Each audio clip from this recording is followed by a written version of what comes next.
എല്ലാവർക്കും നമസ്കാരം. എൻ്റെ പേര് ബിജുമോൻ SP. ആദ്യം തന്നെ ഇവിടെ ഒരു പ്രഭാഷണം അവതരിപ്പിക്കാൻ അവസരം തന്നെ എസൻസ് വയനാട് യൂണിറ്റ് ഭാരവാഹികളുള്ള നിസ്സീമമായി നന്ദി രേഖപ്പെടുത്തുന്നു, പ്രത്യേകിച്ച് യാസിനോടുള്ളത്. ഇന്നത്തെ പ്രഭാഷണ വിഷയം മരിക്കുവാനുള്ള അവകാശം എന്നുള്ളതാണ്. മരണത്തെക്കുറിച്ച് സംസാരിക്കുവാൻ പോലും ഭയപ്പെടുന്ന ഒരു സമൂഹത്തിൽ നിന്നുകൊണ്ടാണ് നമ്മൾ മരിക്കുവാനുള്ള അവകാശത്തെക്കുറിച്ച് സംസാരിക്കുന്നത്. ഇന്ത്യൻ പൗരന് യഥാർത്ഥത്തിൽ മരിക്കുവാൻ അവകാശമുണ്ടോ? സ്വന്തം മരണം എങ്ങനെ ആയിരിക്കണം എന്ന് തിരഞ്ഞെടുക്കാൻ അവകാശമുണ്ടോ? സ്വന്തം മരണം എപ്പോഴായിരിക്കണം, എങ്ങനെയായിരിക്കണം, എവിടെ വെച്ചായിരിക്കണം എന്നൊക്കെ മുൻകൂട്ടി തീരുമാനിക്കാൻ അവകാശമുണ്ടോ എന്ന് നമ്മൾ ഈ പ്രഭാഷണത്തിലൂടെ പരിശോധിക്കുകയാണ്. യഥാർത്ഥത്തിൽ അതിനൊക്കെ അവകാശങ്ങളുള്ള ഒരു രാഷ്ട്രമായിട്ട് ഇന്ത്യ മാറിയിരിക്കുകയാണ്. ചിത്രത്തിലേക്ക് നോക്കുക. ഒരു വൃദ്ധൻ തൻ്റെ അവസാന കാലത്ത് ഏകനായി തണുത്തുറഞ്ഞ് ആശുപത്രി കിടക്കയിൽ അത്യാധുനികമായ ജീവൻ രക്ഷാ ഉപകരണങ്ങളുടെ സഹായത്തോടുകൂടി ഏകനായി ബന്ധുമിത്രാദികളിൽ നിന്നും അകന്ന് തൻ്റെ മരണത്തെ കാത്തു കിടക്കുകയാണ്.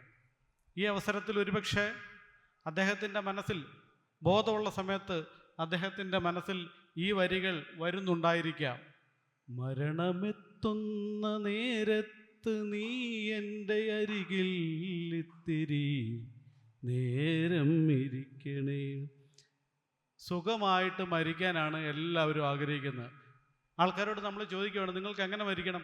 നിന്ന നിപ്പിൽ മരിച്ചാൽ അത്രയും നല്ലത്, ഉറക്കത്തിൽ മരിച്ചാൽ അത്രയും നല്ലത്. വേദന അറിയാതെ, ദുരിയിക്കാതെ, മറ്റുള്ളവരെ വേദനിപ്പിക്കാതെ, വീട്ടുകാർക്കും നാട്ടുകാർക്കും ഭാരമാകാതെ, വീട്ടുകാരെയും നാട്ടുകാരെയും മാനസികമായും ശാരീരികമായും സാമ്പത്തികമായും ഒക്കെ ബുദ്ധിമുട്ടിക്കാതെ മരിക്കണമെന്നാണ് എല്ലാ മനുഷ്യരുടെയും ആഗ്രഹം. ഈ മനുഷ്യന് ഒരുപക്ഷെ അങ്ങനെ ആയിരിക്കാം ചിന്തിച്ചത്, പക്ഷേ അദ്ദേഹത്തെ ഈ ഒരു അവസ്ഥയിലേക്ക് തള്ളിവിട്ടിരിക്കുകയാണ്. ഇദ്ദേഹത്തിൻ്റെ ബന്ധുമിത്രാദികൾ ഒരുപക്ഷെ തൻ്റെ അച്ഛനെ അല്ലെങ്കിൽ തൻ്റെ അപ്പൂപ്പന് സുഖമരണമായിരിക്കും ആഗ്രഹിക്കുന്നത്. പക്ഷെ അവരും ബന്ധുമിത്രാദികളും ഈ അവസ്ഥയിലേക്ക് തള്ളിവിടുവാൻ നിർബന്ധിതരായിരിക്കുന്ന ഒരു സാമൂഹ്യ അന്തരീക്ഷമാണ് ഇന്ന് യഥാർത്ഥത്തിൽ കേരളത്തിലുള്ളത്. മരണമെന്നാൽ ഒരു തരത്തിൽ പറയുകയാണെങ്കിൽ ഒരു ആചാരമായി മാറിയിരിക്കുകയാണ്. ആശുപത്രിയിൽ പോയി മരിച്ചെങ്കിൽ മാത്രമേ ഒരു അന്തസ്സോടുകൂടിയുള്ള ഒരു മരണം എന്നുള്ള തരത്തിൽ മലയാളികൾ കാണുകയാണ്. ഇപ്പോൾ മരണവും പ്രസവവും ഒക്കെ ഒരു ആചാരമായി മാറിയിരിക്കുകയാണ്. ലക്ഷങ്ങൾ മുടക്കിയെങ്കിൽ മാത്രം നേടേണ്ട ഒരു കാര്യമായിട്ട് കേരളത്തിൽ മാറിയിരിക്കുകയാണ്. അപ്പോൾ ഇങ്ങനെ മാറാനുള്ള കാരണം എന്താണ്? ഇങ്ങനെ മാറാതിരിക്കാൻ വേണ്ടിയിട്ട് ഇന്ത്യയിൽ എന്തെങ്കിലും നിയമമുണ്ടോ, അത് നമുക്ക് ഉപയോഗിക്കാമോ തുടങ്ങിയ കാര്യങ്ങളാണ് നമ്മൾ ഇവിടെ പ്രധാനമായിട്ടും ചർച്ച ചെയ്യാൻ ഉദ്ദേശിക്കുന്നത്. പ്രധാനമായിട്ടും ഇവിടെ 8 കാര്യങ്ങളാണ് ഞാൻ ചർച്ച ചെയ്യാൻ ഉദ്ദേശിക്കുന്നത്. അതാണ് സ്ക്രീനിൽ കാണുന്നത്. നമ്മുടെ ഇന്ത്യയിലെ ഭരണഘടന ആർട്ടിക്കിൾ 21 ജീവിക്കാനുള്ള അവകാശം ഒരു പൗരന് നൽകുന്നുണ്ട്. ആർട്ടിക്കിൾ 21 ജീവിക്കാനുള്ള അവകാശം ഒരു പൗരന് നൽകുമ്പോൾ ഇന്ന് നമ്മൾ എവിടെയാണ് എത്തി നിൽക്കുന്നത്? ജീവിക്കാനുള്ള അവകാശം എന്നുള്ളത് അന്തസ്സോടുകൂടി ജീവിക്കാനുള്ള അവകാശമായി മാറുന്നു. അത് പിന്നെ അന്തസ്സോട് മരിക്കാനുള്ള അവകാശമായിട്ട് മാറിയിട്ടുണ്ട് നമ്മുടെ നാട്ടിൽ. പിന്നീട് അത് നമ്മുടെ മരണം നമുക്ക് എങ്ങനെ തിരഞ്ഞെടുക്കാം, മുൻകൂട്ടി എങ്ങനെ തിരഞ്ഞെടുക്കാം എന്നുള്ളത്, അതായത് ലിവിങ് വിൽ, നമ്മുടെ മരണ സമ്മത പത്രം നമുക്ക് മുൻകൂട്ടി എഴുതി വെക്കുന്ന ഒരു രാഷ്ട്രമായി നമ്മൾ മാറിയിട്ടുണ്ട്. നമ്മുടെ നമ്മൾ മരിക്കാൻ ആശുപത്രി കിടക്കുമ്പോൾ എനിക്ക് ജീവൻ രക്ഷാ ഉപാധികൾ വേണ്ട, എൻ്റെ മരണം ആസന്നമായിരിക്കുകയാണ്, എനിക്ക് ഡോക്ടർമാരും ആധുനിക വൈദ്യശാസ്ത്രം വിധി എഴുതി ഇദ്ദേഹം മാരക രോഗിയാണ്, ഇനി പ്രത്യേകിച്ച് ചെയ്യാനൊന്നും ആധുനിക വൈദ്യശാസ്ത്രത്തിനില്ല, ഇനി വെറുതെ വെന്റിലേറ്ററിലും ICUലും ഒക്കെ കയറ്റി വെറുതെ ഇദ്ദേഹത്തിൻ്റെ ജീവൻ കുറച്ച് ദിവസത്തേക്ക് ദീർഘിപ്പിക്കാമെന്ന് മാത്രമേ ഉള്ളൂ, അല്ലെങ്കിൽ പ്രത്യേകിച്ച് ഒന്നും ചെയ്യാനില്ല എന്നുള്ള ഒരു അവസ്ഥയിൽ ഇദ്ദേഹത്തെ വെറുതെ വെന്റിലേറ്ററിലേക്ക് കയറ്റി ലക്ഷങ്ങൾ മുടക്കേണ്ട ആവശ്യമില്ല. അങ്ങനെ ഇത് മനസ്സിലാക്കിക്കൊണ്ട് ഒരു വ്യക്തിക്ക് നേരത്തെ തന്നെ ഇതൊക്കെ തീരുമാനിക്കാനുള്ള നിയമം ഇപ്പോൾ ഇന്ത്യയിലുണ്ട്. അതാണ് ലിവിങ് വിൽ എന്ന് പറയുന്നത്.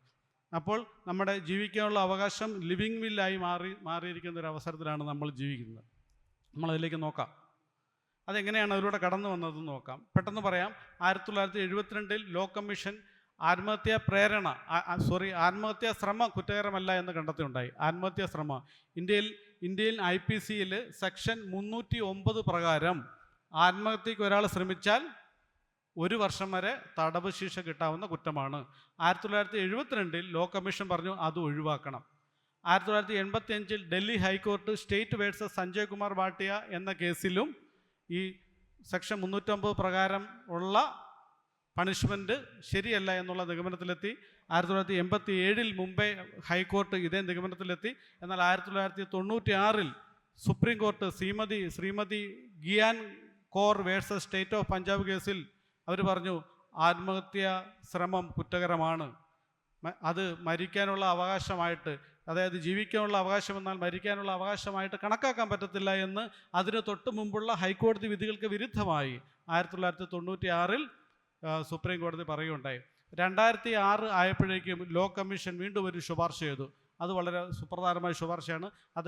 അതിങ്ങനെയാണ്: ജീവൻ ദീർഘിപ്പിക്കുവാൻ വേണ്ടി മാത്രം രക്ഷാ ഉപകരണങ്ങൾ ഉപയോഗിക്കാൻ ആഗ്രഹിക്കാത്ത മാരക രോഗികളെയും അതിന് സഹായിക്കുന്ന ഡോക്ടർമാരെയും IPC സെക്ഷൻ 309, അതായത് ആത്മഹത്യാ ശ്രമം, 306 ആത്മഹത്യാ പ്രേരണ കുറ്റം എന്നിവയിൽ നിന്നും ഒഴിവാക്കാനുള്ള നിയമനിർമ്മാണങ്ങൾ നടത്തുവാൻ 2006 ലോ കമ്മീഷൻ കേന്ദ്ര സർക്കാരിനോട് ശുപാർശ ചെയ്തു. ഇതൊക്കെ എൻ്റെ നാളുവഴികളാണ്. 2008 വീണ്ടും ലോ കമ്മീഷൻ പറയുന്നു ആത്മഹത്യാ ശ്രമം രോഗാതുരമായ മാനസികാവസ്ഥയിൽ നിന്നുമാണ് ഉണ്ടാകുന്നത്. ആയതിനാൽ ആത്മഹത്യക്ക് ശ്രമിക്കുന്നവരെ ശിക്ഷിക്കരുതെന്നും ആത്മഹത്യാ ശ്രമം കുറ്റകരമല്ലാതാക്കണമെന്നും ലോ കമ്മീഷൻ ശുപാർശ ചെയ്തു. അതെന്നാണ് 2008. അതിനുശേഷം 2011 സുപ്രീം കോടതി Aruna Ramachandra Shanbaug versus union of India കേസിൽ ഒരു സുപ്രധാനമായ പാസീവ് ഉത്തനേഷ്യ, അതായത് നിഷ്ക്രിയ ദയാവധത്തിന് കാരണമാകുന്ന തരത്തിലേക്കുള്ള ഒരു വിധി സുപ്രീം കോടതിയിൽ നിന്നും പുറപ്പെടുവിക്കാനുള്ള കാരണമായ ഒരു ഹർജി അവിടെ 2011 കൊടുക്കപ്പെട്ടു. അതിങ്ങനെയാണ്: ഈ അരുണ രാമചന്ദ്ര ശ്യാംബാഗ് എന്ന് പറഞ്ഞ ഒരു സ്ത്രീ ബോധമില്ലാതെ ദശാബ്ദങ്ങളോളം ആശുപത്രിയിൽ കഴിയുകയായിരുന്നു. അപ്പോൾ അവർ കൃത്രിമ ഫീഡിങ് വഴിയായിരുന്നു അവരുടെ ജീവൻ നിലനിർത്തിയിരുന്നത്. അവർക്ക് സ്വന്തമായി ശ്വസിക്കാം, ബോധമില്ല, ആശുപത്രി കിടന്നപടി കിടപ്പാണ്, ദശാബ്ദങ്ങളായി കിടപ്പാണ്.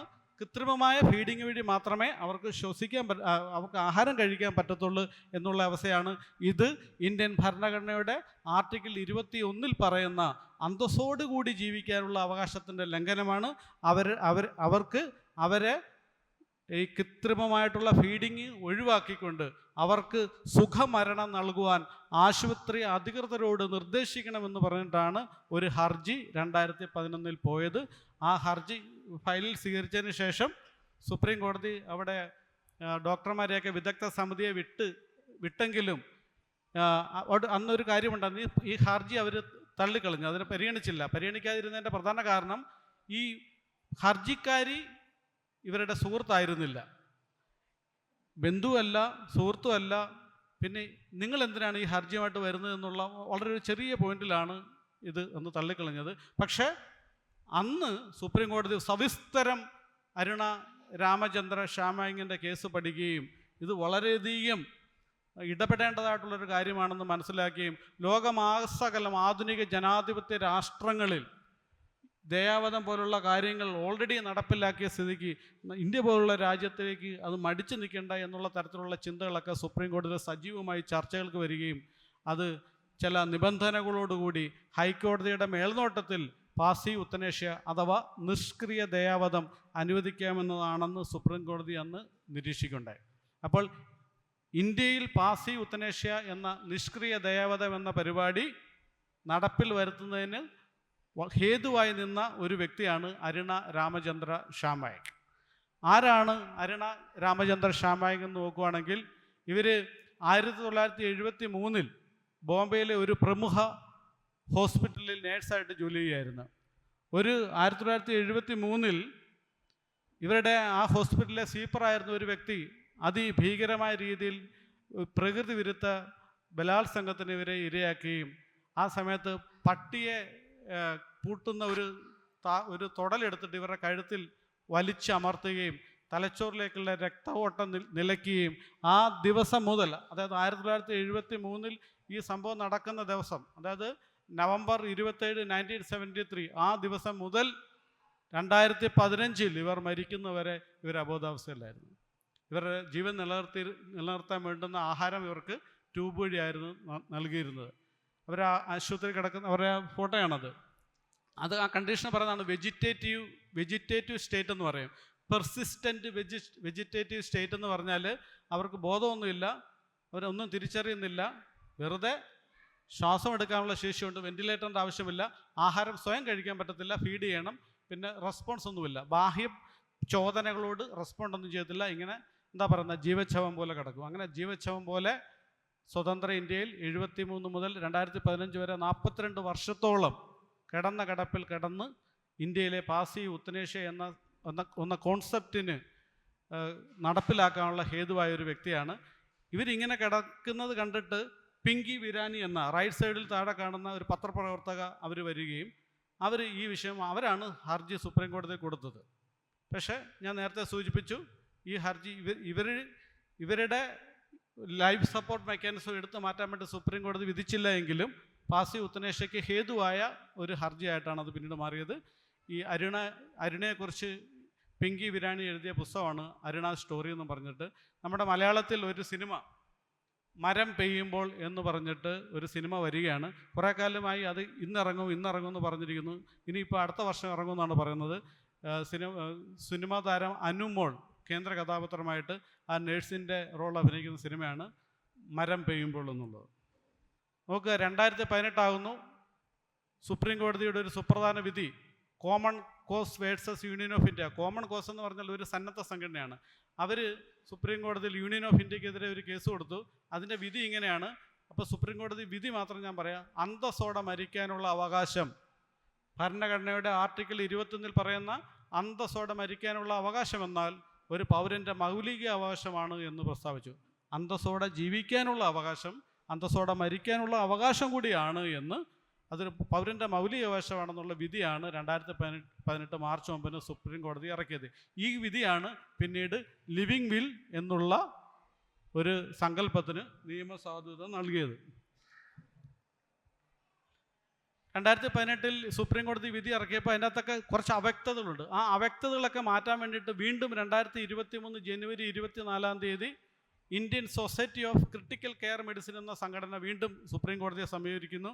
നിങ്ങൾ നേരത്തെ ഇറക്കിയ ആ ലിവിങ് വില്ലുമായി ബന്ധപ്പെട്ട് പാസി ഉത്തനേഷ്യയുമായി ബന്ധപ്പെട്ടുള്ള കാര്യങ്ങൾക്ക് കുറേയധികം സ്ട്രിക്റ്റ് സെൻസാണ്, അത് നടപ്പിലാക്കാൻ കുറച്ച് ബുദ്ധിമുട്ടാണ്, അതുകൊണ്ട് അതിൻ്റെ മാർഗനിർദ്ദേശങ്ങളൊക്കെ ഒന്ന് സിംപ്ലിഫൈ ചെയ്യണമെന്ന് ഒരു ഹർജി സുപ്രീം കോടതിയിലേക്ക് വരികയും തൽഫലമായി സുപ്രീം കോടതി 2023 ജനുവരി 26 സിംപ്ലിഫൈഡ് ചെയ്ത് ഒരു പുതിയ മാർഗനിർദ്ദേശം ഇറക്കുകയും ചെയ്ത് ആ മാർഗനിർദ്ദേശമാണ് ഇന്ന് നിലവിൽ നമ്മുടെ രാജ്യത്ത് നിലനിൽക്കുന്നത്. നോക്കുക, മെൻ്റൽ ഹെൽത്ത് കെയർ ആക്ട് 2017 ഇങ്ങനൊരു നിയമമുണ്ട്. 2017 വന്നതാണ്. ഈ നിയമം വന്നതിന് ശേഷമാണ് IPC സെക്ഷൻ 309 ആത്മഹത്യാ ശ്രമം കുറ്റകരമല്ലാതായി ഇന്ത്യയിൽ മാറിയത്. ഇന്ന് IPC 309 കുറ്റകരമല്ല.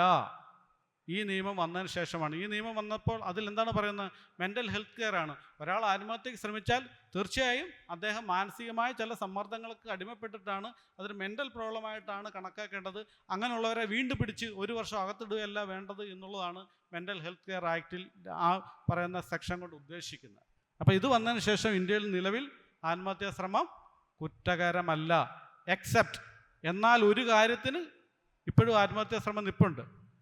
അതായത് ഒരു കാര്യത്തിന് അത് നിൽപ്പുണ്ട്. അതിങ്ങനെയാണ്.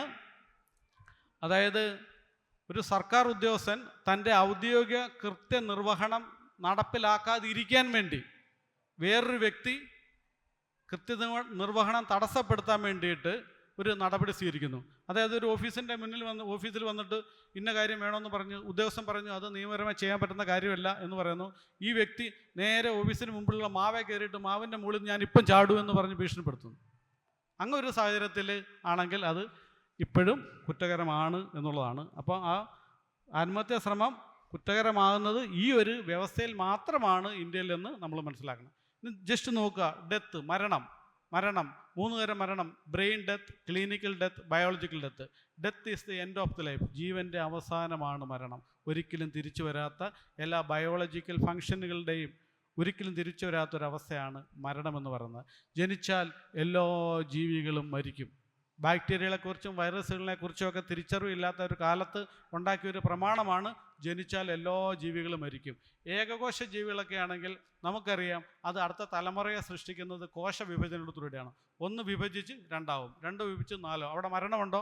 മരണമേ ഇല്ല. അപ്പോൾ ഏകകോശ ജീവികളിൽ മരണമില്ല. എന്നാൽ ബഹുകോശ ജീവികളിൽ മരണമുണ്ടോ? തീർച്ചയായിട്ടും ഉണ്ട്. ഈ മരണം എന്നാൽ സ്വാഭാവിക മരണം ഉദ്ദേശിക്കുന്നത്. ബാക്ടീരിയകൾ ഒരിക്കലും മരിക്കത്തില്ലെന്നുള്ളതല്ല. ബാക്ടീരിയകളുടെ ജൈവ ആ തന്മാത്ര രൂപത്തെ, ആ കെമിക്കൽ ബോണ്ടിനെ നമുക്ക് തീയിലിട്ട് വിഘടിപ്പിക്കാൻ പറ്റും. തീയിലിട്ടേ കൊല്ലാം, അല്ലാതെ പ്രായമായി സ്വമേധയാ മരിക്കത്തില്ല എന്നുള്ളതാണ് ഉദ്ദേശിക്കുന്നത്. അപ്പം ഏകകോശ ജീവികൾ സ്വമേധയാ മരിക്കത്തില്ല. ബഹുകോശ ജീവികളെല്ലാം പ്രായമായി മരിക്കും. നമ്മൾ ഉൾപ്പെടെയുള്ള എല്ലാ ബഹുകോശ ജീവികളും മരിക്കും. എന്നാൽ ഇതിന് വിവാദമാണ് ഇമ്മോർട്ടൽ ജെല്ലി ഫിഷ്. അതൊരു ബഹുകോശ ജീവിയാണ്, അതിന് സ്വാഭാവിക മരണമില്ല. അങ്ങനെയുള്ള ജീവികളും ഭൂമിയിലുണ്ട് എന്നുള്ളത് നമ്മൾ മനസ്സിലാക്കണം. As of the early 21st century 56 million people die per year. ഇപ്പോൾ ഏകദേശം 5.6 കോടി ആൾക്കാരാണ് ലോകത്ത് ഓരോ വർഷവും മരിക്കുന്നത്. 2022 വരെയുള്ള കണക്കുകൾ പരിശോധിക്കുകയാണെങ്കിൽ 11,000 മനുഷ്യർ ഭൂമിയിൽ ജീവിച്ച് മരിച്ചിട്ടുണ്ട് എന്നുള്ളതാണ് പറയുന്നത്. ഇപ്പം ബ്രെയിൻ ഡെത്ത് എന്ന് പറഞ്ഞാൽ ബ്രെയിൻ സ്റ്റെം ഡെത്ത് തന്നെയാണ്. ബ്രെയിൻ സ്റ്റെം ഡെത്ത് അതായിക്കഴിഞ്ഞാൽ ഏതാനും മണിക്കൂറുകൾക്കുള്ളിൽ രോഗി മരിക്കും. ആദ്യം ബ്രെയിൻ മരിക്കുന്നു, അതിനുശേഷം ശരീരത്തിലെ മറ്റ് അവയവങ്ങളൊക്കെ മരിക്കുന്നു, മണിക്കൂറുകൾക്കുള്ളിൽ മരണം നടക്കും. ഇങ്ങനെയുള്ളൊരു ആക്സിഡൻ്റൊക്കെ ഉണ്ടായി ബ്രെയിൻ സ്റ്റെം ഡെത്ത് ഉണ്ടാകുമ്പോഴാണ് നമ്മൾ സാധാരണ അവയവദാനങ്ങളൊക്കെ ചെയ്യുന്നത്. വേറൊരു ഡെത്താണ് ക്ലിനിക്കൽ ഡെത്ത് എന്ന് പറഞ്ഞാൽ ശ്വാസകോശവും ഹൃദയവും നിൽക്കുന്നു. ആ ഒരു സാഹചര്യത്തിൽ CPR, കാർഡിയോ പൾമനറി റിസസൈറ്റേഷനൊക്കെ ചെയ്തിട്ട് പെട്ടെന്ന് തിരിച്ചു കൊണ്ടുവരാൻ പറ്റും. അങ്ങനെ പെട്ടെന്ന്, അതാണ് ഒരു ആക്സിഡൻ്റ് ഒക്കെ പറ്റി കിടക്കുന്ന ആളെ CPR നൽകാതെയാണ് പൊക്കിയെടുത്ത് ആശുപത്രിയിലേക്ക് കൊണ്ടുപോകുന്നതെങ്കിൽ ആശുപത്രിയിലെത്തുമ്പോൾ ആ രോഗി മരിക്കും. CPR നൽകി ഹൃദയത്തെയും ശ്വാസകോശത്തെയും പുനരുജ്ജീവിപ്പിച്ചതിന് ശേഷമാണ് കൊണ്ടുപോകേണ്ടത്. അപ്പോൾ അങ്ങനെ ആദ്യം ഈ ഹൃദയവും ശ്വാസകോശവും നിന്നു പോകുന്ന അവസ്ഥയ്ക്കാണ് ക്ലിനിക്കൽ ഡെത്ത് എന്ന് പറഞ്ഞാൽ. ഇതെല്ലാം ശരീരത്തിലെ എല്ലാ അവയവങ്ങളും പരിപൂർണമായും മരിക്കുന്നതിന് ബയോളജിക്കൽ ഡെത്ത് എന്ന് പറയുന്നത്. സൂയിസൈഡ് തന്നെ നമുക്കറിയാം. സൂയിസൈഡ്, ആത്മഹത്യ, അറ്റംപ്റ്റ് ടു കമ്മിറ്റ് സൂയിസൈഡ് എന്ന് പറഞ്ഞാൽ ആത്മഹത്യാ ശ്രമം. അതെന്താണ് ഇന്ത്യയിൽ ഇപ്പോൾ, എന്താണ് അതിൻ്റെ അവസ്ഥ, എന്താണ് അസിസ്റ്റഡ് സൂയിസൈഡ് എന്നുള്ളത് നമുക്ക് നോക്കാം. സൂയിസൈഡ് തന്നെ പ്രധാനമായിട്ട് 4 തരമാണ്. Egoistic suicide. ഈ സമൂഹത്തിൽ എനിക്ക് യാതൊരു നിലയും വിലയുമില്ല, മറ്റുള്ളവരാരും തന്നെ ഗൗനിക്കേണ്ട രീതിയിൽ ഗൗനിക്കുന്നില്ല എന്ന് ഒരു ഈഗോയിസ്റ്റിക് ആയിട്ട് ഒരാൾ ചിന്തിക്കുന്നു, അയാൾ ആത്മഹത്യ ചെയ്യുന്നു. അതാണ് ഈഗോയിസ്റ്റിക് ആത്മഹത്യ. വേറെയാണ് ആൾട്രൂസ്റ്റിക് സൂയിസൈഡ് എന്ന് പറഞ്ഞാൽ ഈ സമൂഹത്തിൻ്റെ നന്മയ്ക്ക് വേണ്ടിയിട്ട് ഞാനങ്ങ് ആത്മഹത്യ ചെയ്തേക്കാം. പട്ടാളക്കാരുടെയൊക്കെ അത്ര മാനസികാവസ്ഥയിലേക്ക് വരുമെന്നാണ് പറഞ്ഞത്. സമൂഹത്തിന് നന്മയ്ക്ക്, അല്ലെങ്കിൽ ഒരു കൂട്ടം ആൾക്കാരുടെ നന്മയ്ക്ക് വേണ്ടിയിട്ട് ഞാൻ ആത്മഹത്യ ചെയ്യാൻ തയ്യാറാണ്. ഈ അനോമിക് സൂയിസൈഡ് എന്ന് പറഞ്ഞ മറ്റൊരു തരം സൂയിസൈഡാണ്. അത് എന്തെങ്കിലും വ്യാജ കേസൊക്കെ ഉണ്ടാക്കിയിട്ട്, പ്രത്യേകിച്ച് ഒരു പെൺവിഷയമൊക്കെ ഉണ്ടാക്കി ഒരാളെ കുടുക്കി അയാളുടെ ജീവിതം മുഴുവൻ കട്ടപ്പുകയാക്കുമെന്ന് ഒരവസ്ഥയിലേക്ക് വരുന്നതായിട്ടൊക്കെ തോന്നുകയും, അങ്ങനെ ആയിക്കഴിഞ്ഞാൽ തൻ്റെ മാനമെല്ലാം പോയി ഞാൻ എങ്ങനെ ഇനി സമൂഹത്തിൽ ജീവിക്കുമെന്ന് വിചാരിച്ചുകൊണ്ട് ഒരാൾ ആത്മഹത്യ ചെയ്യുന്നതിനാണ് അനോമിക് സൂയിസൈഡ് എന്ന് പറഞ്ഞത്. വേറൊരു തരം സൂയിസൈഡാണ് ഫാറ്റലിസ്റ്റിക് സൂയിസൈഡ് എന്ന് പറഞ്ഞാൽ സ്ത്രീധന നിയമങ്ങളൊക്കെ ആയിട്ട് ബന്ധപ്പെട്ട്, സ്ത്രീധന പീഡനമൊക്കെ ആയിട്ട് ബന്ധപ്പെട്ട് ആ വീട്ടിൽ കഴിയാൻ പറ്റത്തില്ല എന്ന് തോന്നുമ്പോൾ ഇനി അങ്ങ് ഞാൻ മരിച്ചേക്കാം എന്നുള്ളതാണ്. അതാണ് ഫാറ്റലിസ്റ്റിക് സൂയിസൈഡ് എന്ന് പറഞ്ഞത്. ഇതെല്ലാം തന്നെ മെൻ്റൽ ഡിസോർഡറോ ഫിസിക്കൽ ഡിസോർഡറോ സബ്സ്റ്റൻസ് അബ്യൂസോ ഒക്കെ കൊണ്ടാണ് ഉണ്ടാകുന്നത്. അസിസ്റ്റഡ്, നിങ്ങൾ നോക്കുക, സ്ക്രീനിലേക്ക് നോക്കുക, അസിസ്റ്റഡ് സൂയിസൈഡ്. ഇവിടെ ഒരു മെഷീനുണ്ട്, അതിൻ്റെ സെൻറ്ററിലേക്ക് നോക്കുക. അതിന് സാർക്കോപോഡ് അഥവാ സൂയിസൈഡ് പോഡെന്നാണ് പറയുന്നത്. ലോകത്തിൻ്റെ ചില രാഷ്ട്രങ്ങളിൽ ഡോക്ടറുടെ സഹായത്തോടു കൂടി ടെർമിനൽ ഇൽനെസ് ഉള്ള രോഗികൾ, അതായത് മാരക രോഗികൾ അല്ലെങ്കിൽ വെജിറ്റേറ്റീവ് സ്റ്റേറ്റിലുള്ള രോഗികൾ, അവർക്കൊക്കെ ഒരിക്കലും ജീവിതത്തിലേക്ക് തിരിച്ചു വരാൻ പറ്റത്തില്ല എന്നുള്ള തിരിച്ചറിവുള്ള ഒരു സമയത്ത് അവർ ഡോക്ടറെ കാണാം. ഡോക്ടർ അവർക്ക് മരുന്ന് എഴുതി കൊടുക്കും. ഈ മരുന്ന് കഴിച്ചാൽ നിങ്ങൾക്ക് സൂയിസൈഡ് ചെയ്യാം. പക്ഷേ ഈ മരുന്ന് ഡോക്ടർ രോഗിയുടെ വായിലിട്ട് കൊടുക്കുകയല്ല, ഈ വ്യക്തിക്ക് അത് വീട്ടിൽ കൊണ്ടുവന്ന് സ്വയം കഴിക്കാം. അതാണ് അസിസ്റ്റഡ് മാത്രം. ഡോക്ടർ അസിസ്റ്റ് ചെയ്യുകയാണ്. ഈ കർത്തവ്യം നിർവഹിക്കേണ്ടത് ഈ രോഗി തന്നെയാണ്, അല്ലെങ്കിൽ ഈ വ്യക്തി തന്നെയാണ്. അതാണ് അസിസ്റ്റഡ് സൂയിസൈഡ്. അസിസ്റ്റഡ് സൂയിസൈഡ് നിലനിൽക്കുന്ന രാഷ്ട്രങ്ങളാണ് കടും നീല നിറത്തിൽ ആ ഗ്ലോബിൽ കാണിച്ചിരിക്കുന്ന ഏരിയസ് നോക്കുക. അതായത് Austria, Belgium, Canada, Germany, Luxembourg, Netherlands, New Zealand, Portugal, Spain, Switzerland, parts of United States and all 6 States in Australia. ഇവിടെ എല്ലാം അസിസ്റ്റഡ് സൂയിസൈഡ് ഇന്ന് ലോകത്ത് നിലവിലുണ്ട്. ഒരു എക്സിറ്റ് ഇൻ്റർനാഷണൽ എന്ന് പറഞ്ഞൊരു പ്രസ്ഥാനമുണ്ട്. റൈറ്റ് ടു ഡൈ, മരിക്കാനുള്ള അവകാശം ആധുനിക പൗരന് മരിക്കാൻ അവകാശമുണ്ട്, എൻ്റെ ശരീരമാണ്, എൻ്റെ തീരുമാനമാണ്, എനിക്ക് മരിക്കാൻ അവകാശമുണ്ട്, ഞാൻ നരകിച്ച് മരിക്കേണ്ടവനല്ല എന്നുള്ള ആധുനിക പൗരൻ്റെ ചിന്തകളുടെ അടിസ്ഥാനത്തിൽ അത്തരം ചിന്തകൾ പേറുന്ന ഒരു പ്രസ്ഥാനമുണ്ട്. അതാണ് എക്സിറ്റ് ഇൻ്റർനാഷണൽ എന്ന് പറയും. അതിൻ്റെ ഡയറക്ടറാണ് ഡോക്ടർ ഫിലിപ്പ് നിഷ്കെ. ലെഫ്റ്റ് സൈഡ് നോക്കുക, അദ്ദേഹത്തിന് ഡോക്ടർ ഡെത്ത് എന്നും പറയുന്നുണ്ട്. അദ്ദേഹമാണ് ഈ ഒരു മെഷീൻ രൂപകൽപ്പന ചെയ്തത്. ഇത് ഇവിടെ സ്വിറ്റ്സർലൻഡ് നിലനിൽക്കുന്ന നിയമത്തിൻ്റെ അടിസ്ഥാനത്തിലാണ്. ചില നിബന്ധനകൾക്ക് വിധേയമായി ഒരു വ്യക്തി ഡോക്ടറെ കാണുന്നു. ഡോക്ടർ അവരെ പരിശോധിച്ചതിന് ശേഷം ഇവർക്ക് ഒരിക്കലും നിത്യജീവിതത്തിലേക്ക് തിരിച്ചു വരാൻ പറ്റാത്ത തരത്തിലുള്ള രോഗമാണെന്ന് വിലയിരുത്തുന്നു. അതിനുശേഷം ഇനി പ്രത്യേകിച്ച് ഒന്നും ചെയ്യാനില്ലെന്ന് മനസ്സിലാക്കുന്നു. അതിനുശേഷം അവരുടെ എല്ലാ സമ്മതപത്രം എഴുതി വായിച്ചതിന് ശേഷം അവർക്ക് ടാബ്ലറ്റ് കൊടുത്തോ അല്ലെങ്കിൽ ഇഞ്ചക്ഷൻ ചെയ്തോ ടാബ്ലറ്റ് കൊടുത്ത് അവരെ വീട്ടിൽ വിടുന്നതിന് പകരം ഈ ഒരു മെഷീൻ്റെ അകത്തോട്ട് കയറ്റും. ഈ ഒരു മെഷീൻ്റെ അകത്തോട്ട് കയറ്റി ആ മെഷീൻ്റെ അകത്ത് ഇരുന്നിട്ട് ഈ വ്യക്തിക്ക് തന്നെ, ആത്മഹത്യ ചെയ്യാൻ ആഗ്രഹിക്കുന്ന വ്യക്തിക്ക് തന്നെ സ്വിച്ച് ഓൺ ചെയ്യാം. ആ വ്യക്തി സ്വിച്ച് ഓൺ ചെയ്യുന്നു. ഇതിൻ്റെ അകത്ത് ഓക്സിജനാണുള്ളത്. സ്വിച്ച് ഓൺ ചെയ്യുന്ന നിമിഷത്തിൽ പതുക്കെ നൈട്രജൻ ഗ്യാസ് ഫില്ല് ചെയ്യാൻ തുടങ്ങും. അതിൻ്റെ അകത്ത് നൈട്രജൻ ഗ്യാസ് ഫില്ല് ചെയ്യുന്നു. പതുക്കെ ഈ വ്യക്തിയുടെ ബോധം മറയുന്നു. ബോധം മറഞ്ഞതിന് ശേഷം യാതൊരുവിധ മരണപ്പിടച്ചിലും ഇല്ലാതാണ് ഈ വ്യക്തി മരിക്കുന്നതെന്നാണ് ഡോക്ടർ ഫിലിപ്പ് അവകാശപ്പെടുന്നത്. ഈ വർഷം ഒരു 64 വയസ്സുള്ള ഒരു US ഇതിൽ വന്ന് മരണം പുൽകി. പക്ഷേ സ്വിറ്റ്സർലൻഡിൽ ഇപ്പോൾ ഈ സംഘടനയ്ക്കെതിരെ അവിടെ കേസ് നടക്കുകയാണ്. ആ സ്വിറ്റ്സർലൻഡിൻ്റെ സർക്കാർ ഈ മെഷീനെ ടോട്ടലി തള്ളിക്കളയുന്നില്ല. അവർ പറയുന്നു ഈ നൈട്രജൻ ഗ്യാസ് അത്ര ശരിയല്ല, അത് ഞങ്ങൾ അപ്രൂവൽ കൊടുത്തിട്ടില്ല. പക്ഷേ ഇവരുടെ സംഘടന പറയുന്നത് ഇതിനൊക്കെ അപ്രൂവൽ ഉള്ളതെന്നാണ്. എന്താണല്ലോ ഇത് നിയമപരമായ ഒരു കാര്യമാണ്. അതിപ്പോൾ നടന്നുകൊണ്ടിരിക്കുകയാണ്. നോക്കുക, നമ്മളിവിടെ ചർച്ച ചെയ്യുന്ന പ്രധാന വിഷയങ്ങളൊന്നാണ് യൂത്തനേഷ്യ എന്നുള്ളതാണ്. യൂത്തനേഷ്യ എന്ന പദം ഒരു ഗ്രീക്ക് ഭാഷയാണ്. അതിൻ്റെ അർത്ഥം സുഖമരണമാണ്. അത് മേഴ്സി കില്ലിംഗ് എന്നും ദയാവധം എന്നും ഒക്കെ അറിയപ്പെടുന്നുണ്ട്. ഇപ്പം ആനിമൽ യൂത്തനേഷ്യ എന്ന് പറഞ്ഞാൽ നമ്മുടെ വീട്ടിലുള്ള മൃഗങ്ങളെയൊക്കെ എന്തെങ്കിലും അവർക്ക് ഒരു രോഗമൊക്കെ വരികയും ഒരിക്കലും അവരെ വീണ്ടും പുനരുജ്ജീവിപ്പിക്കാൻ പറ്റാത്തൊരു സാഹചര്യം ഉണ്ടാവണമെങ്കിൽ അവരെയൊക്കെ ദയാവധത്തിന് വിധേയമാക്കുന്നതാണ് ആനിമൽ യൂത്തനേഷ്യ എന്ന് പറയുന്നത്. കോപ്പ് ഡി ഗ്രീസ് എന്ന് പറഞ്ഞാൽ യുദ്ധത്തിലൊക്കെ പരിക്ക് പറ്റി ഒരിക്കലും നിത്യജീവിതത്തിലേക്ക് തിരിച്ചു വരത്തില്ലെന്ന് ഉറപ്പുള്ള കേസുകളിൽ പട്ടാളക്കാരൊക്കെ കൊല്ലുന്ന ഒരു സമ്പ്രദായം ഉണ്ടായിരുന്നു. അതാണ് കോപ്പ് ഡി ഗ്രേസ്. ഈ യൂത്തനേഷ്യ എന്ന് പറഞ്ഞതിൻ്റെ മലയാളം യഥാർത്ഥത്തിൽ ദയാവധമാണ്. കാര്യം മേഴ്സി കില്ലിംഗ് എന്ന വാക്കിൽ നിന്നാണ് ദയാവധം ഉണ്ടായത്. ഈ യൂത്തനേഷ്യ എന്നുള്ള സങ്കല്പം പ്രചരിക്കണമെന്ന് ആഗ്രഹിക്കുന്ന ആൾക്കാർ പറയുന്നത് ഈ മേഴ്സി കില്ലിംഗ്, ദയാവധം എന്ന വാക്കേ മാറ്റണം. ഇതിൻ്റെ അകത്ത് വധം എന്നുള്ളൊരു സംഭവം ഇല്ല. വ്യക്തിയുടെ ആഗ്രഹമാണ് പൂർത്തീകരിച്ചു കൊടുക്കുന്നത്. അതുകൊണ്ട് വധം പാടില്ല, സുഖമരണം എന്നുള്ള വാക്കാണ് ഇതിന് വേണ്ടതെന്നുള്ള വാദഗതിയും ഇതിനെ അനുകൂലിക്കുന്ന ഒരു ശക്തമായിട്ട് മുന്നോട്ട് വെക്കുന്നുണ്ട്. 3 തരത്തിൽ നമുക്ക് യൂത്തനേഷ്യയെ കാണാം. ഒന്ന് വോളണ്ടറി യൂത്തനേഷ്യ, അതായത് സ്വമേധയ ഈ രോഗി പറയുന്നു എനിക്കിനി തിരിച്ചു വരാൻ പറ്റുന്ന സാഹചര്യമാണെന്ന് തോന്നുന്നില്ല, അതുകൊണ്ട് ഡോക്ടർമാരെല്ലാം വിധി എഴുതിയ കേസുകളാണ്. ഇദ്ദേഹത്തിന് മാരക രോഗം പിടിച്ച് ഒരിക്കലും തിരിച്ചു വരത്തില്ല, അതുകൊണ്ട് എന്തെങ്കിലും ഇഞ്ചക്ഷനോ മരുന്നോ തന്ന് എൻ്റെ ജീവിതം അവസാനിപ്പിക്കുവാൻ എന്നെ അനുവദിക്കണം. അതാണ് വോളണ്ടറി ആയിട്ടുള്ള യൂത്തനേഷ്യ. നോൺ വോളണ്ടറി എന്ന് പറയുമ്പോൾ ഈ വ്യക്തിക്ക് ബോധം കാണത്തില്ല, അദ്ദേഹം അബോധാവസ്ഥയിലായിരിക്കും.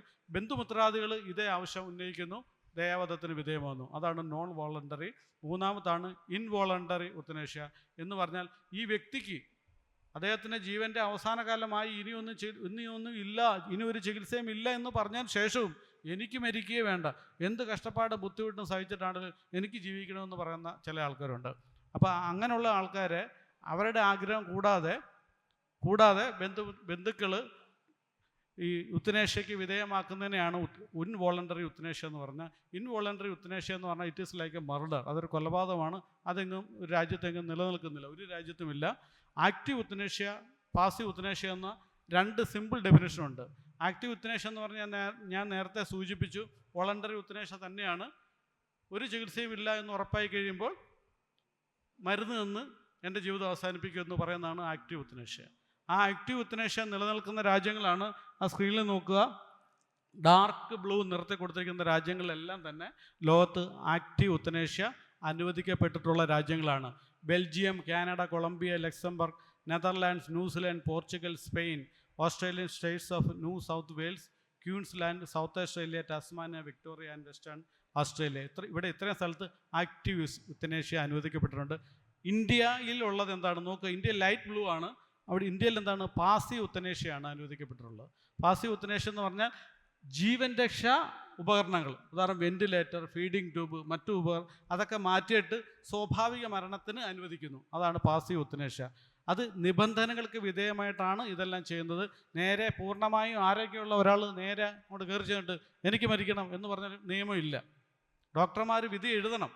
അദ്ദേഹത്തിന് മാരക രോഗമാണ്, വെജിറ്റേറ്റീവ് സ്റ്റേറ്റാണ്, ഒരിക്കലും ചികിത്സിച്ച് തിരിച്ചു വരത്തില്ല എന്നുള്ള കാര്യങ്ങൾ വന്നതിന് ശേഷം മാത്രമാണ് ഇതൊക്കെ ഉള്ളത്.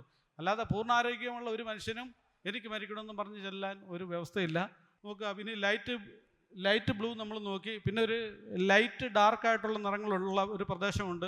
അതെല്ലാം തന്നെ പാസീവ് യുത്തനേഷ്യ ലീഗലൈസ് ചെയ്തിട്ടില്ല, പക്ഷേ ആക്റ്റീവ് യുത്തനേഷ്യ ഇല്ലീഗലാണ്. ഇനി ചൈനയുടെ മുകളിൽ ഉള്ള പ്രദേശം നോക്കുക, ഡാർക്ക് ബ്രൗൺ നിറത്തിലുള്ള, അവിടെ ഒരു തരത്തിലുള്ള യുത്തനേഷ്യയും അനുവദിക്കപ്പെട്ടിട്ടില്ല. മരിക്കാനുള്ള സമയമാകുമ്പോൾ ആൾക്കാർക്ക് 3 തരത്തിൽ ഇപ്പോൾ മരണം ചൂസ് ചെയ്യുകയാണ്. ഒന്ന്, വീട്ടിൽ കിടന്ന് തന്നെ മരിക്കാം. ഉറ്റവരുടെയും ഉടയവരുടെയും ഒക്കെ സാന്നിധ്യത്തിൽ മക്കളെയും കൊച്ചുമക്കളെയൊക്കെ കണ്ട് അവരുടെ കയ്യിൽ നിന്ന് വെള്ളമൊക്കെ വാങ്ങിച്ചു കുടിച്ച്, എന്താണേലും മരണം എന്നുള്ളത് ഒഴിച്ചുകൂടാൻ പറ്റാത്ത ഒരു സത്യമാണ്, ഒരു യാഥാർത്ഥ്യമാണ്. അതിൽ നിന്ന് ഒരിക്കലും ഓടിപ്പോകാൻ പറ്റത്തില്ല. അപ്പോൾ അതിനെ തിരിച്ചറിഞ്ഞുകൊണ്ട് അവസാന കാലം ബന്ധുമിത്രാദികളുടെ കൂട്ടത്തിൽ കഴിഞ്ഞു മരിക്കാം. അതാണ് ഡൈയിങ് അറ്റ് ഹോം. വേറൊരു സംഭവമുണ്ട്, വീട്ടിൽ അതിനൊക്കെ നോക്കാനും എടുക്കാനും ഒക്കെ ഉള്ള ആൾക്കാരൊന്നും ഇല്ല, സജ്ജീകരണങ്ങളില്ല. അതുകൊണ്ട് പാലിയേറ്റീവ് കെയറിൻ്റെ സേവനം വീട്ടിലേക്ക് വരുത്താം. അവർ വീട്ടിൽ വന്ന് നേഴ്സുമാരും ഡോക്ടർമാരും ഒക്കെ സമയങ്ങളിലൊക്കെ വന്ന് ബന്ധുമിത്രാദികളും ഒപ്പം കാണും, അവരുടെ കൂടെ മരിക്കാം. അങ്ങനെ ഒരു സംവിധാനമുണ്ട്.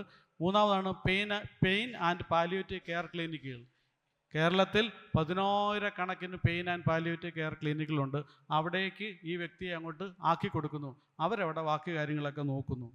വേദനിപ്പിക്കാതെ സന്തോഷത്തോടെ അവിടെ ബന്ധുമിത്രാദികൾക്കൊക്കെ ഇഷ്ടമുള്ളപ്പം പോയി കാണാം. അങ്ങനെയുള്ള 3 സംവിധാനങ്ങളിലൂടെയാണ് കേരളത്തിൽ ഇപ്പോൾ മരണം നടക്കുന്നത്. ഇതുകൂടാതെയാണ് ആശുപത്രിയിൽ തന്നെ പോയി കിടന്ന് വെന്റിലേറ്ററിൽ തന്നെ കയറി മരിക്കണമെന്ന് ഉള്ള ഒരു ആചാരം വളരെ പ്രബലമായി വളർന്നു വരുന്നത്.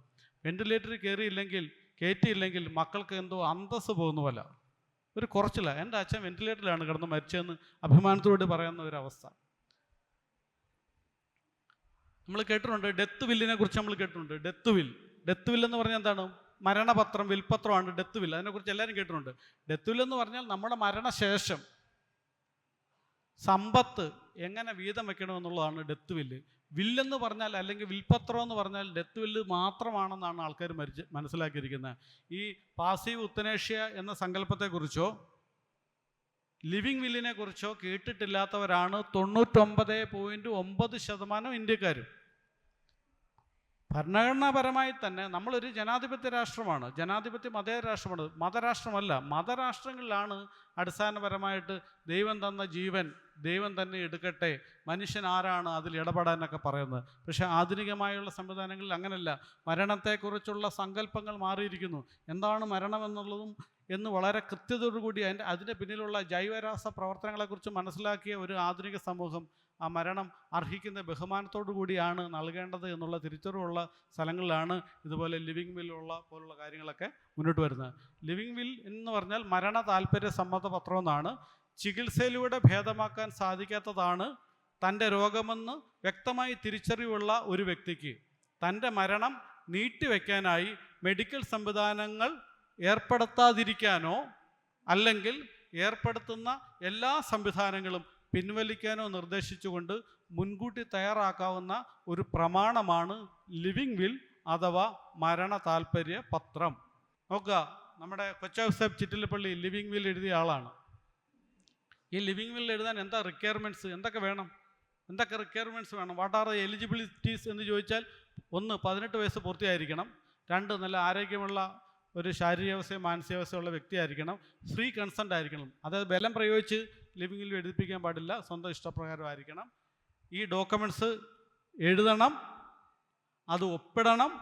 ആര്? ഈ ലിവിങ് വിൽ എഴുതുന്ന വ്യക്തി ഒപ്പിടണം. 2 സാക്ഷികൾ വേണം, അറ്റസ്റ്റ് ചെയ്യണം.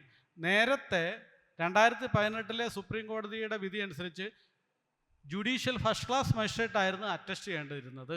എന്നാൽ 2023 റിലാക്സേഷൻ കൊണ്ടുവന്നപ്പോൾ any gazetted officer can attest, ആ രീതിയിലേക്ക് തന്നെ കുറച്ചും കൂടെ ലളിതവൽക്കരിച്ച് കൊണ്ടിട്ടുണ്ട്. ഇതൊക്കെ കൊണ്ടുള്ള നേട്ടങ്ങൾ എന്താണ്? ഒന്ന്, എൻഷുവേഴ്സ് ഓട്ടോണമി, സ്വന്തം താല്പര്യം നടപ്പിലാക്കാൻ ഒരു വ്യക്തിക്ക് സാധിക്കുന്നു. ഞാനിങ്ങനെ മറ്റുള്ളവരെ ബുദ്ധിമുട്ടിച്ച് നരകിച്ച് മരിക്കാൻ ഞാൻ ആഗ്രഹിക്കുന്നില്ല. എനിക്ക് അങ്ങനെ ഒരു സാഹചര്യം വരുവാണെങ്കിൽ എനിക്ക് മരണം സ്വയം പുൽകാനുള്ള അവകാശം ഉണ്ടായിരിക്കണമെന്ന് എഴുതി വെക്കുന്ന, സ്വന്തം തീരുമാനങ്ങൾ നടപ്പിലാക്കുന്ന ഒരു കാര്യമായിട്ട് ഇത് വരും. അത് അതിൻ്റെ ഒരു നേട്ടമാണ്. ഫാമിലികൾക്കുണ്ടാകുന്ന സംഘർഷം, അച്ഛനെ വെന്റിലേറ്ററിലേക്ക് കയറ്റണമെന്ന് ആശുപത്രിക്കാർ പറയുമ്പോൾ മകൻ ചോദിക്കുകയാണ്, ഇനി എന്തെങ്കിലും ചെയ്യാനുണ്ടോ? ഇനി പ്രത്യേകിച്ച് ഒന്നും ചെയ്യാനൊന്നുമില്ല, പക്ഷേ ഞങ്ങളുടെ മെഡിക്കൽ എത്തിക്സ് അനുസരിച്ച്, ഞങ്ങൾ പഠിച്ചിരിക്കുന്ന ഹിപ്പോക്രാറ്റിക് ഓത്ത് അനുസരിച്ച്, 2000 വർഷം മുമ്പുള്ളതാണ് ഹിപ്പോക്രാറ്റിക് ഓത്ത് എന്ന് ഓർക്കണം, അതനുസരിച്ച് ജീവൻ്റെ അവസാന തുടിപ്പ് വരെ ജീവിപ്പിക്കുക എന്നുള്ളത് ഞങ്ങളുടെ കർത്തവ്യമാണെന്ന് ആശുപത്രിക്കാർ പറഞ്ഞിട്ട് നേരെ വെന്റിലേറ്ററിലേക്ക് കയറ്റും. അവിടെ ഡെയിലി 27,000 50,000 രൂപയൊക്കെ മുടക്കി 5, 10, 15 ലക്ഷം രൂപ മരണത്തിന് വേണ്ടി ചിലവഴിക്കുന്നവരായിട്ട് നമ്മൾ മാറിയിരിക്കുകയാണ്. അപ്പോൾ വെന്റിലേറ്ററിലേക്ക് കയറ്റണോ കയറ്റണ്ടേ എന്നൊക്കെയുള്ള തീരുമാനം മക്കളിൽ ഒരാൾക്ക് എടുക്കാൻ പറ്റത്തില്ല. ഒരാൾ എടുത്തു കഴിഞ്ഞാൽ വെന്റിലേറ്ററിലേക്ക് കയറ്റേണ്ടെന്ന് പറഞ്ഞു കഴിഞ്ഞാൽ കയറ്റാതിരിക്കുകയും ഈ പ്രായമായ ആൾ മരിക്കുകയും ചെയ്താൽ മറ്റുള്ള എല്ലാ മക്കളും കൂടെ ഇവനെ ശകാരിക്കും. നീ ഒറ്റൊരുത്തൻ കാരണമാണ്, പൈസ ലാഭിക്കാനാണ്, അച്ഛനെ കൊന്നവനാണെന്ന് പറഞ്ഞ് അവന് ശകാരിക്കും. അതുകൊണ്ട് തീരുമാനം എടുക്കാൻ ഇവരൊക്കെ ബുദ്ധിമുട്ട്. ഒരു ലിവിങ് വിൽ ഉണ്ടെങ്കിൽ മക്കൾക്ക് തീരുമാനം എടുക്കാം. C, this is A living will of my father, എൻ്റെ ഫാദറിൻ്റെ ലിവിങ് വിൽ ഇതാണ്, ആശുപത്രിക്കാർക്ക് കൊടുക്കാം. അപ്പോൾ വെന്റിലേറ്റർ ഒന്നും കയറ്റേണ്ട, അദ്ദേഹത്തെ സ്വാഭാവിക മരണത്തിന് വിടാനാണ് അദ്ദേഹം ആഗ്രഹിക്കുന്നത്. അപ്പോൾ എല്ലാ തരത്തിലുള്ള കോൺഫ്ലിക്റ്റുകളും ഒഴിവാക്കാൻ പറ്റും. ആശുപത്രിക്കാർക്ക് നല്ലതാണ്, എല്ലാവർക്കും മനസ്സമാധാനം ഉണ്ടാകുന്നൊരു കേസാണ് ലിവിങ് വിൽ. ഇപ്പോൾ നമ്മുടെ തൃശ്ശൂരിലെ ഒരു പെയിൻ ആൻഡ് പാലിയേറ്റീവ് കെയർ സൊസൈറ്റിയാണ്. അതിലെ 30 പേരടങ്ങുന്ന അംഗങ്ങൾ, pain and palliative society Thrissur, നെറ്റിൽ അടിച്ചു കൊടുത്താൽ വേണ്ടി ഇതിൻ്റെ ഫുൾ ഡീറ്റെയിൽസ് കിട്ടും. അവരെല്ലാവരും, അവിടുത്തെ ഡോക്ടേഴ്സും അവിടുത്തെ നേഴ്സുമാരും അന്തേവാസികളുമുള്ള 30 പേര് ലിവിങ് വില്ലിൽ ഒപ്പിട്ട് 12/3/2024. അതിനുശേഷം ഇപ്പം ഇന്നലത്തെ കണക്കനുസരിച്ച് 60 പേര് ഇപ്പോൾ ടോട്ടലി ഒപ്പിട്ടിട്ടുണ്ട്. അപ്പോൾ ഇവരൊക്കെ കാര്യങ്ങൾ മനസ്സിലാക്കി, മരണം എന്നത് എന്താണെന്ന് യഥാർത്ഥ സെൻസിൽ മനസ്സിലാക്കിയ ആൾക്കാരാണ്. കാലം മാറുകയാണ്, മരണത്തെക്കുറിച്ചുള്ള സങ്കല്പങ്ങൾ മാറി വരുന്നു. ഇതിൻ്റെ ഒരു സ്ഥാപക ഡയറക്ടറാണ് അദ്ദേഹം, NN ഗോകുൽദാസ്. ഗുരുവായൂർ ശ്രീകൃഷ്ണ കോളേജ് മുൻ അധ്യാപകനാണ്, കേരളത്തിൽ അറിയപ്പെടുന്ന ഒരു മനുഷ്യാവശ്യ പ്രവർത്തനമാണ്. അദ്ദേഹത്തിൻ്റെ അഭിപ്രായം ഇതാണ്: എൻ്റെ ശരീരത്തിൻ്റെ ഉടമ ഞാൻ മാത്രമാണ്. എൻ്റെ ലിവിങ് വിൽ അനുസരിച്ച് പ്രവർത്തിക്കാനുള്ള ഉത്തരവാദിത്വം എൻ്റെ കുടുംബാംഗങ്ങൾക്കുണ്ട്. ചികിത്സിച്ച് ഭേദമാക്കാനാകാത്ത രോഗമാണെങ്കിൽ വെറുതെ എൻ്റെ മരണം ഏതാനും ദിവസത്തേക്ക് നീട്ടിവെക്കാനായി ഒരു തരത്തിലുള്ള മെഡിക്കൽ സംവിധാനങ്ങളും എനിക്ക് ലഭ്യമാക്കേണ്ടതില്ല എന്നാണ് എൻ്റെ ആഗ്രഹം. അത് എൻ്റെ അവകാശവുമാണ്. എൻ്റെ അവകാശത്തെക്കുറിച്ച് എനിക്ക് ഉത്തമ ബോധ്യമുള്ളതുപോലെ എല്ലാവർക്കും ഉണ്ടാവണമെന്നാണ് എൻ്റെ ആഗ്രഹം. ഇത്തരം ചിന്തകൾ കേരളത്തിൽ വ്യാപിക്കുകയാണ്. ഇന്ത്യയിൽ ലിവിങ് വിൽ എന്നുള്ള ആശയം 2023 അല്ലെങ്കിൽ 2018 വന്നതിന് ശേഷം ഏറ്റവും കൂടുതൽ ലിവിങ് വില്ലുകൾ എഴുതപ്പെട്ടുകൊണ്ടിരിക്കുന്ന സംസ്ഥാനം കേരളമാണ്. കേരളത്തിലാണ് ഇത് നടപ്പിലാക്കിക്കൊണ്ടിരിക്കുന്നത്. ഒപ്പം തന്നെ നമ്മളെല്ലാവർക്കും നമ്മുടെ ഒരു ആചാരമായി മാറുന്ന കാര്യമാണ് ആശുപത്രി പോയുള്ള മരണം. അതിൻ്റെയും നമ്മുടെ ഇത്തരം ലിവിങ് വില്ലുകൾ ഇല്ലാത്തതിൻ്റെ അടിസ്ഥാനത്തിൽ നമ്മൾ ചിന്തിക്കുകയാണെങ്കിൽ ഇന്ത്യയിൽ ഏറ്റവും കൂടുതൽ ആശുപത്രികളുള്ള, ജനസംഖ്യ അനുപാതത്തിൽ ഏറ്റവും കൂടുതൽ ആശുപത്രികളുള്ള സംസ്ഥാനം കേരളം, ഏറ്റവും കൂടുതൽ മരുന്ന് കഴിക്കുന്നവർ മലയാളികൾ, ഇതൊക്കെയാണ്. അപ്പോൾ നിരവധി പ്രശ്നങ്ങൾ ഈ മേഖലയുമായി ബന്ധപ്പെട്ടുണ്ട്. വ്യക്തമായ അറിവുണ്ടെങ്കിൽ പലതും നമുക്ക് ചെയ്യാൻ പറ്റും. ഈ 2023 സുപ്രീം കോടതി കുറച്ച് റിലാക്സേഷൻ കൊണ്ടുവന്നെന്ന് ഞാൻ പറഞ്ഞല്ലോ. ആ റിലാക്സേഷൻ ഇങ്ങനെയാണ്: നേരത്തെ ഫസ്റ്റ് ക്ലാസ് ജുഡീഷ്യൽ മജിസ്ട്രേറ്റ് വേണമായിരുന്നു ലിവിങ് വില്ലിൽ കൗണ്ടർ സൈൻ ചെയ്യാൻ, അറ്റസ്റ്റ് ചെയ്യാൻ. ഇപ്പോൾ അത് വേണ്ട, ഒരു സാധാരണ ഗസറ്റഡ് ഓഫീസർക്ക് അറ്റസ്റ്റ് ചെയ്യാവുന്നതാണ്. പിന്നെ മെഡിക്കൽ ബോർഡ് കൂടുമ്പോൾ ആ മെഡിക്കൽ ബോർഡിൽ 20 വർഷം എക്സ്പീരിയൻസ് ഉള്ളവർ വേണമെന്നായിരുന്നു 2018 നിബന്ധന. അത് ലഘൂകരിച്ചിട്ട് 5 വർഷം മതിയെന്നാക്കിയിട്ടുണ്ട്. കൂടാതെ ഒരു ജില്ലയിലെ സീനിയർ DMO തന്നെ മെഡിക്കൽ ബോർഡിൽ ഉണ്ടായിരിക്കണം എന്നുള്ള നിബന്ധന മാറ്റിയിട്ട് DMO നിർദ്ദേശിക്കുന്ന ഏതെങ്കിലും RMPമാർക്ക്, രജിസ്റ്റേർഡ് മെഡിക്കൽ പ്രാക്ടീഷണേഴ്സിന് മാത്രം മതി എന്നുള്ളത് കൊണ്ടുവന്നിരുന്നു. കൂടാതെ നേരത്തെ പ്രൈമറി മെഡിക്കൽ ബോർഡും സെക്കൻഡറി മെഡിക്കൽ ബോർഡും തീരുമാനമെടുത്തതിന് ശേഷം, അതായത് പാസീവ് ഉത്തനേഷ്യയ്ക്ക് വിധേയമാക്കാമെന്ന് തീരുമാനമെടുത്തതിന് ശേഷം ആ തീരുമാനം ജുഡീഷ്യൽ ഫസ്റ്റ് ക്ലാസ് മജിസ്ട്രേറ്റിനെ അറിയിക്കണമായിരുന്നു. ആ ഫസ്റ്റ് ക്ലാസ് മജിസ്ട്രേറ്റ് നേരിട്ട് ആശുപത്രിയിലെത്തി ഈ രോഗിയെ വീണ്ടും നോക്കിയതിന് ശേഷമായിരുന്നു നേരത്തെ തീരുമാനമെടുത്തിരുന്നത്. എന്നാൽ 2023 ഏറ്റവും ലേറ്റസ്റ്റ് ആയിട്ടുള്ള ലളിതവൽക്കരണം, സുപ്രീം കോടതിയുടെ മാർഗനിർദ്ദേശങ്ങളിൽ വരുത്തിയ ലളിതവൽക്കരണത്തിന് ശേഷം പ്രൈമറി ബോർഡും സെക്കൻഡറി ബോർഡും തീരുമാനമെടുത്തു കഴിഞ്ഞാൽ ആ തീരുമാനം ജുഡീഷ്യൽ മജിസ്ട്രേറ്റിനെ അറിയിച്ചാൽ മാത്രം മതി. അവർക്ക് അതിനുശേഷം അവർക്ക് ഈ പറയുന്ന പാസി യുത്തനേഷ്യ നടപ്പിൽ വരുത്താവുന്നതാണ്. ഞാൻ നേരത്തെ സൂചിപ്പിച്ച പെയിൻ ആൻഡ് പാലിയേറ്റീവ് കെയർ സൊസൈറ്റിയിൽ രജത ജൂബിലി ആഘോഷിക്കുന്ന ചിത്രമാണ്. അവരുടെ ഫോൺ നമ്പരും കോൺടാക്ട് പേഴ്സൻ്റെ പേരുകളും എല്ലാം ഇതിനകത്തുണ്ട്. ഡോക്ടർ AK ഉണ്ണികൃഷ്ണനാണ് ചെയർമാൻ, ഡോക്ടർ K അരവിന്ദാക്ഷനാണ് സെക്രട്ടറി. അവരുടെ മെയിൽ ഐഡിയും everything is given there address ഉൾപ്പെടെ കൊടുത്തിട്ടുണ്ട്. നമ്മുടെ ലിവിങ് വിൽ തയ്യാറാക്കിയ ആൾക്കാരാണ് ഇവർ. 60 പേര് ലിവിങ് വിൽ തയ്യാറാക്കിയ ആൾക്കാരാണ്. അപ്പോൾ നമ്മുടെ ആധുനിക സമൂഹം, പ്രത്യേകിച്ച് എന്താണ് ജീവൻ എന്ന് മനസ്സിലാക്കുന്ന ആധുനിക സമൂഹം, മതപരമായ ചിന്തകൾ പേറാതെ ജനിച്ചാൽ ആധുനിക മനുഷ്യരെല്ലാവരും മരിക്കേണ്ടവരാണ് എന്ന് തിരിച്ചറിഞ്ഞുകൊണ്ട് മരണത്തെ വെറുതെ ക്വാളിറ്റി ഓഫ് ലൈഫാണ് നമുക്ക് വേണ്ടത്. ജീവിച്ചിരിക്കുന്ന സമയം ഉള്ള ക്വാളിറ്റിയോടുകൂടി പ്രൊഡക്റ്റീവായിട്ടുള്ള പീരീഡാണ് വേണ്ടത്. അല്ലാതെ മരണത്തെ വെറുതെ ചത്ത ശവം പോലെ ഇങ്ങനെ വലിച്ചു നീട്ടിയിട്ട് കാര്യമില്ല എന്ന് മനസ്സിലാക്കുന്നതാണ് ആധുനിക സമൂഹം. അതാണ് ആധുനികമായ കാഴ്ചപ്പാടുകൾ. അപ്പോൾ ആ ഒരു കാലത്ത് ഈ ആശുപത്രിക്കാരുടെ ചൂഷണത്തിൽ നിന്ന് മോചനം നേടുവാനും വെന്റിലേറ്ററിലേക്ക് മാറ്റണ്ടേ എന്നുള്ള ഒരു തീരുമാനം എടുക്കേണ്ട സമയത്തുള്ള സങ്കീർണതകൾ ഒഴിവാക്കുവാൻ വേണ്ടിയും മനസ്സമാധാനത്തിന് വേണ്ടിയും തൻ്റെ ഉറ്റവർക്കും ഉടയവർക്കും സുഖമരണം നൽകുവാനും അവരുടെ ആഗ്രഹങ്ങൾ നിറവേറ്റുവാനും വേണ്ടിയിട്ട് ലിവിങ് വിൽ എന്നുള്ള സങ്കല്പത്തെക്കുറിച്ച് എല്ലാവരും മനസ്സിലാക്കിയിരിക്കേണ്ടതാണ്. എല്ലാ പൊതുജനങ്ങളും മനസ്സിലാക്കിയിരിക്കേണ്ടതാണ്. എസൻസിൻ്റെ പ്രവർത്തകർ പ്രത്യേകിച്ച് മനസ്സിലാക്കിയിരിക്കേണ്ടതാണ്.